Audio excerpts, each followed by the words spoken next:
मला एक समजून नाही राहिलं मित्रा. मा बाप तर मला रोज घरी शिकवते, त्यावेळेस मा बापाला शिकवता येते. आता या अनपढ लोकांच्या शाळेत काय लिहून बसला असेल बरं? तुला काय वाटते तुझ्या बाप लय सारखा आहे का? मला नाही वाटत सारखा आहे. जर सारखा असता तर या शाळेत येऊन बसलाच नसता. टाइमपास करायला तर नसेल बसत इथे येऊन. याचा टाइमपासले का मॅडम आहे ना इथं, मॅडमले पाहून जरा असं गमत असेल, चला बस शाळेत नाही बसा इथं, थोडीशी म्हणण्याची करमणूक होते. मायले सांगतो मी एक सांगू का मित्रा, मायले काही सांगू नको. जरी बुड्याला काही पैसे मागायचं असलं तर हे उलान देत जा. हो मित्रा, बुड्यानं जर पैसे नाही दिले तर मग मनाला बरं होते. सांगू का मग हे मायपाशी गोष्ट आता आलं तुझ्या ध्यानात नाही? हो आलं ध्यानात. चला आता इथून. आता मी तुम्हाला बरेच दिवस शिकवलं, म्हणजे जवळजवळ 6 महिने झाले आहे. तरी तुम्हाला आता मी सर्वच विषयावरील प्रश्न विचारते, तरी तुम्हाला सर्व उत्तर बरोबर येते का हे मी बघते. तुम्ही उत्तर बरोबर द्यायचं. पण मॅडम परीक्षा तर 12 महिन्यानं असते. नाही 12 महिने तर 10 महिने तर आम्हाला शिकवा, जेणेकरून आम्ही पूर्ण ट्रेन होईल. ते 10 महिने लहान मुलांची शाळा असते, त्यांना एवढा बुद्धीचा विकास झालेला नसते. आणि तुम्ही सर्वजण मोठे आहात, त्याच्यानं तुम्हाला हा कालावधी कमी आहे.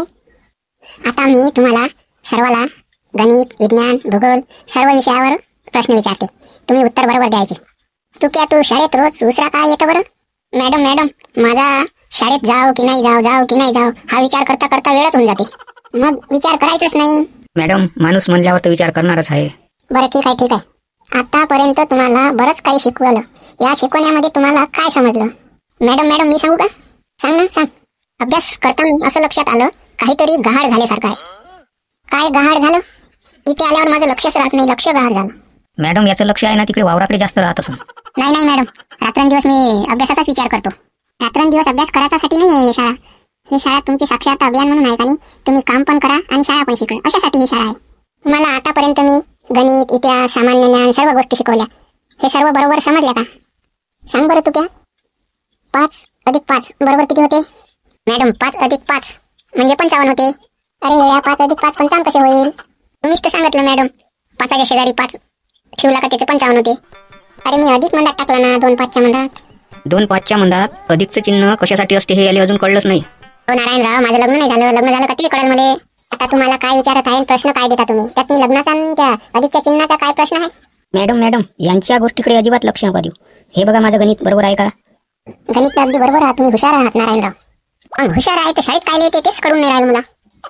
इतके दिवस झाले या तुक्याला शिकून राहिली, पण याच्या डोक्यात कसं नाही बसत? मॅडम याच्या डोक्यात भुसा भरलेला आहे. अभ्यास कमी करते, तुमच्यावर जास्त लक्ष ठेवते. मी मॅडमला थोडी बघते, फळ्यावर काय शिकवते त्याच्याकडे बघते. तुम्ही त्याचा विचार अलग करून राहिले, हे तुमचा प्रश्न आहे. शाळेत आल्यानंतर शिक्षणात जास्त लक्ष ठेवा.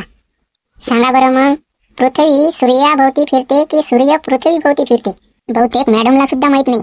हा तू सांग बरं तुकाराम. काय सांगू मॅडम, दोन्ही बाजूचे 2 व्हिडिओ बघितले. एकात पृथ्वी फिरत होती तर एकात सूर्य फिरत होतं. खरं काय आणि खोटं काय लक्षातच नाही आलं. तुम्हाला पुस्तकात मी अभ्यास करायला सांगतो आणि युट्यूबवर कशाला जातो अभ्यास करायला? काय मॅडम, गुगल तापट उत्तर देते ना म्हणून.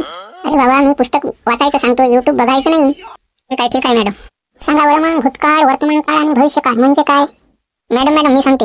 शाळा सुटण्याचा आधीचा वेळ म्हणजे भूतकाळ, शाळा सुटण्याचा वेळ म्हणजे वर्तमान काळ, आणि घरी गेल्यावरचा काळ जे असते तो भविष्यकाळ. बरोबर आहे. मला सांगा, औरंगजेबाने जनतेवर कोणता कर लावला होता? औरंगजेबाने कोणता कर लावला होता हे तर माहित नाही, पण मोदी साहेबांना जीएसटी लावली हे माहित आहे. मग त्याचे फायदे आहे का नुकसान आहे? त्या जीएसटी पासून फायदे कमी, नुकसान जास्त दिसून राहिलं. जशी जीएसटी लावली तशी महागाई वाढली, गरिबाची कंबर तोडून टाकली. तुम्हाला पुस्तकातला प्रश्न विचारतो, तुम्ही चालू स्थितीचा प्रश्न सांगता. काय आहे मॅडम? भूतकाळातला विचार केल्यापेक्षा भविष्यकाळातला विचार करणं योग्य आहे. ते बरोबर आहे, पण हे सर्व गोष्टी संगणकावर नियंत्रित आहे ना. मग हे आपल्या लोकशाहीचं कसं होईल? लोकशाहीचं जे होईल ते होईल.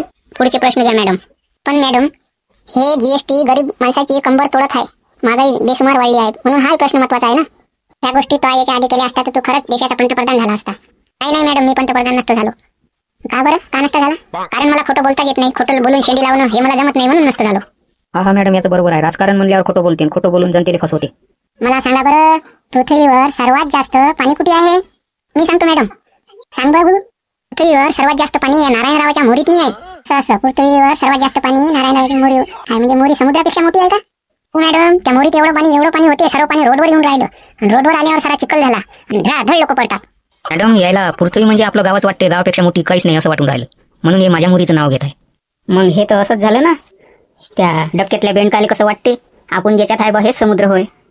त्याच्यासाठी जगातला अभ्यास करायला लागते. तरीच कळते कुठे खरं आहे आणि कुठे खोटं आहे. ते विचार करून पुढे वागा. आणि व्हिडिओ आवडला असेल तर या व्हिडिओला लाईक आणि सबस्क्राईब जरूर करा.